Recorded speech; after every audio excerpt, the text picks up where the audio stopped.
ছটা কারণ যদি এই ছটা রিকোয়ারমেন্টকে যদি কোনো স্টক ফুলফিল করতে পারে তাহলে কিন্তু সে নিফটি ফিফটির মধ্যে আসবে। এবার প্রশ্ন হচ্ছে একজন জিজ্ঞেস করেন যে নিফটি ফিফটি কি মানে 50 স্টক কি চেঞ্জ হয়? হ্যাঁ, ডেফিনেটলি চেঞ্জ হয়। এই নিফটি ফিফটি থেকে ধরুন আপনার নাম্বার ওয়ান যে স্টকটা আছে আজকের দিনে, ধরুন নাম্বার ওয়ান স্টক আছে হচ্ছে রিলায়েন্স, ঠিক আছে।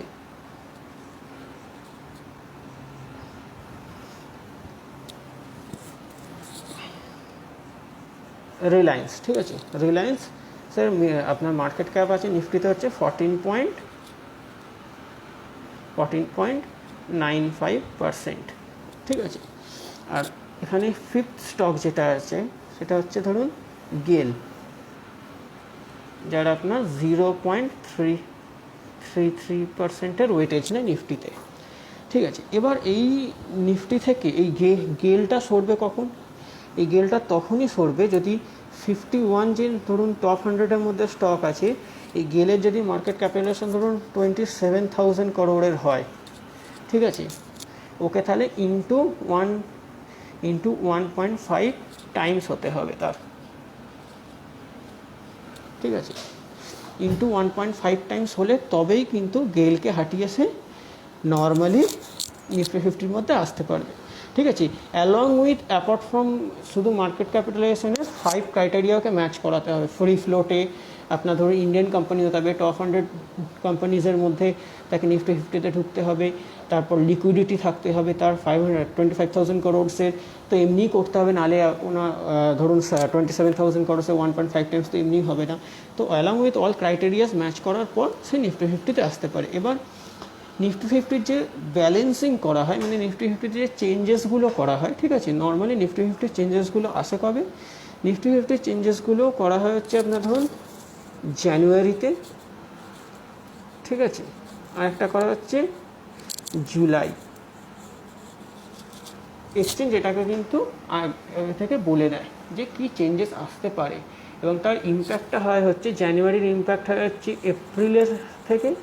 এপ্রিল থেকে হবে, আর এটার ইম্প্যাক্ট হবে হচ্ছে সেপ্টেম্বর থেকে, ঠিক আছে। সেপ্টেম্বর থেকে এর ইম্প্যাক্ট দেখা দেবে, ওকে। এবার ডেরিভেটিভ মার্কেটের নর্মাল জিনিস কি, আপনি ক্যাশে যেটা ধরুন এই যে ক্যাশ মার্কেট, ক্যাশে আপনি কোয়ান্টিটি কত কিনতে পারবেন, এখানে 1 ইউনিট থেকে আপ টু XYZ যে কোনো ইউনিট আপনি বাই করতে পারবেন, ঠিক আছে। এর বাই করতে গেলে ফুল মার্জিন দরকার, মানে যা প্রাইস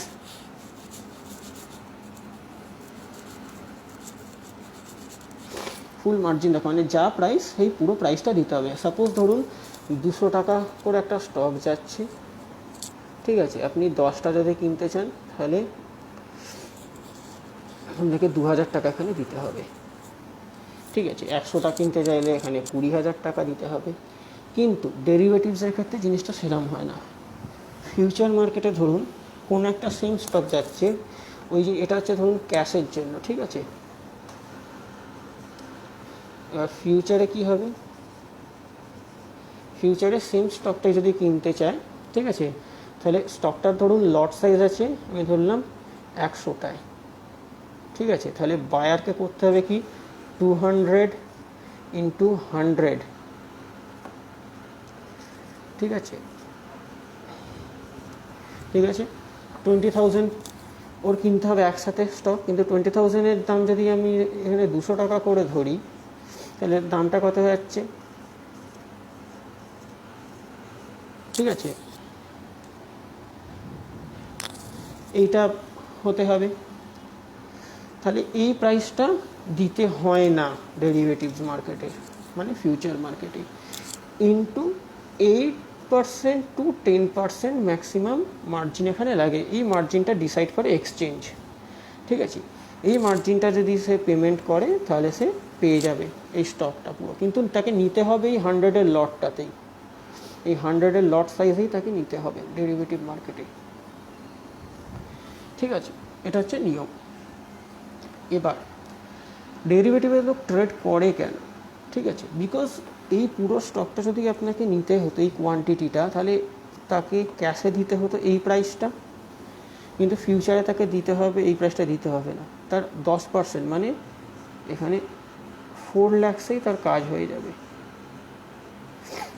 ঠিক আছে, তাকে 4 লাখ পেমেন্ট করলেই তার এই পুরো স্টকটা সে নিয়ে নিতে পারবে। হ্যাঁ, এটার একটা এক্সপায়ারি থাকে। ঠিক আছে, এটার এক্সপায়ারি হচ্ছে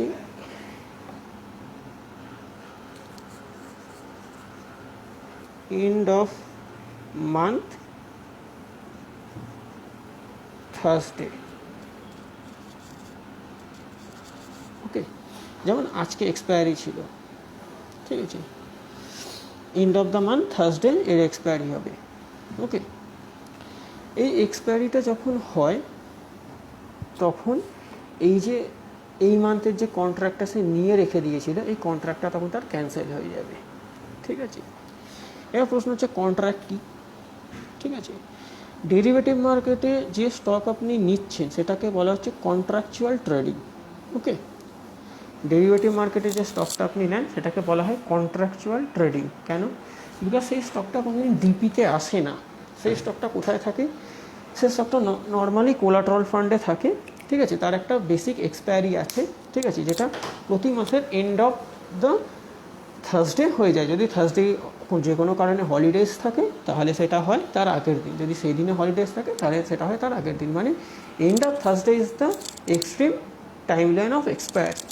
ওকে, এবার এই এন্ড অফ থার্সডে যে এক্সপায়ারি হচ্ছে তাহলে এটা কি হবে? এখানে দেখবেন যে কোনো স্টক ফিউচার বা ধরুন ইন্ডেক্স ফিউচার যখন আপনি ব্রোকারের কাছে দেখবেন ক্যাশ লেভেলে যেটা ট্রেড হয়, ঠিক আছে, ফিউচারটা দেখবেন তার থেকে 15 কোটি টাকা ওপরে বা 15 কোটি টাকা নিচে। ঠিক আছে, একজন আমার ভিউয়ার্স জানতে চেয়েছিলেন যে প্রিমিয়াম অ্যান্ড ডিসকাউন্ট জিনিসটা কী স্টক ফিউচার বা ইন্ডেক্স ফিউচার। দেখবেন ক্যাশ লেভেল মানে অ্যাকচুয়াল যেটা আমরা স্পট লেভেল চলতি কথায় বলি, ঠিক আছে, সেই স্পট লেভেল থেকে 10 টাকা ওপরে যদি ট্রেড আপনার 20 থেকে 25 টাকা ওপরে যদি ট্রেড হয় তাহলে সেটা হচ্ছে আমরা মানব কি প্রিমিয়াম। ঠিক আছে, যদি সেই ক্যাশ লেভেল থেকে নিচে ট্রেড হয় তাহলে সেটা আমরা মানব হচ্ছে ডিসকাউন্ট। ঠিক আছে, এবারে প্রিমিয়ামে কেন আসে, ডিসকাউন্টে কেন যায়, নর্মালি এটার একটা অনেক বড় একটা চ্যাপ্টার। ঠিক আছে, এটা যদি কোনোদিন কারো জানতে হয় আমাকে সে পার্সোনালি একটু বলবেন, বিকজ প্রিমিয়াম অ্যান্ড ডিসকাউন্ট ম্যাটারটা শুধু একটা রিজনের ওপর দাঁড়িয়ে কিন্তু ক্যালকুলেট হয় না। নর্মালি আপনাকে একটা ছোটো এক্সাম্পল দিই, যদি ধরুন কোনো স্টক আপনার ক্যাশে যদি আপনার ডিভিডেন্ড ইস্যু করে, ঠিক আছে, তো সেই স্টকটা ডিভিডেন্ড ইস্যু হওয়ার পরে দেখবেন সেই স্টকটা ডিসকাউন্টে ট্রেড হচ্ছে। কেন? সেই যে টাকাটা সে ডিভিডেন্টে দিয়েছে সেই টাকাটা সে ফিউচারের সাথে অ্যাভারেজ করে নেয়। ঠিক আছে, তো এরকম অনেক আরও কারণ আছে যার জন্য কোনো স্টক ডিসকাউন্টে ট্রেড হয় বা কোনো স্টক বা ইন্ডেক্স আপনার ধরুন প্রিমিয়ামে ট্রেড হয়। ঠিক আছে, এবার ইন্ডেক্স ফিউচার আপনি কটা পাবেন, স্টক বা ইন্ডেক্স ফিউচার কীভাবে আপনার বাই বা সেল করি। নর্মালি দেখুন ইন্ডেক্স ফিউচার হয় 3টে এক্সপায়ারির। ঠিক আছে, ওপেন থাকে 3টে এক্সপায়ারি, যেমন ধরুন কারেন্ট মান্থ, নেক্সট মান্থ আর ফার মান্থ। ঠিক আছে, কারেন্ট মান্থ, নেক্সট মান্থ আর ফার মান্থ। এবার কারেন্ট মান্থ, নেক্সট মান্থ আর ফার মান্থ মানেটা কি? Normally current month, next month মানে হচ্ছে ধরুন, আর ফার মান্থ মানে হচ্ছে ধরুন এই মাসে যেটা চলছে। এবার এই মাসে মানে এমন না যে আমি কী বললাম যে লাস্ট এক্সপায়ারি, লাস্ট থার্সডের এক্সপায়ারি হচ্ছে কারেন্ট মান্থ শেষ হবে, মানে আজকে দাঁড়িয়ে যে এক্সপায়ারিটা শেষ হলো সেটা আপনার অক্টোবরের এক্সপায়ারি শেষ হয়ে গেল, কিন্তু মান্থ এখনও শেষ হয়নি। ঠিক আছে, তো এনএসির রুলস রেগুলেশন বা এনএসি যে সিস্টেম তৈরি করেছে তাতে লাস্ট থার্সডে কিন্তু আপনার এক্সপায়ারি দেয়, এটা নয় যে মান্থটা শেষ হচ্ছে। ঠিক আছে, তো আজকের দিনে কোনটা কি হলো, আমি নর্মালি বললাম কি কারেন্ট মান্থ, নেক্সট মান্থ আর ফার মান্থ 3টে হচ্ছে। ঠিক আছে, আমি আপনাকে একটু ড্র করে এটা দেখিয়ে দিই। ঠিক আছে, ড্র করে যদি আমি এটা আপনাকে দেখাই তাহলে নর্মালি কী হয় আমাদের এখানে ফিউচারে, নর্মালি ফিউচারে হয়ে যাচ্ছে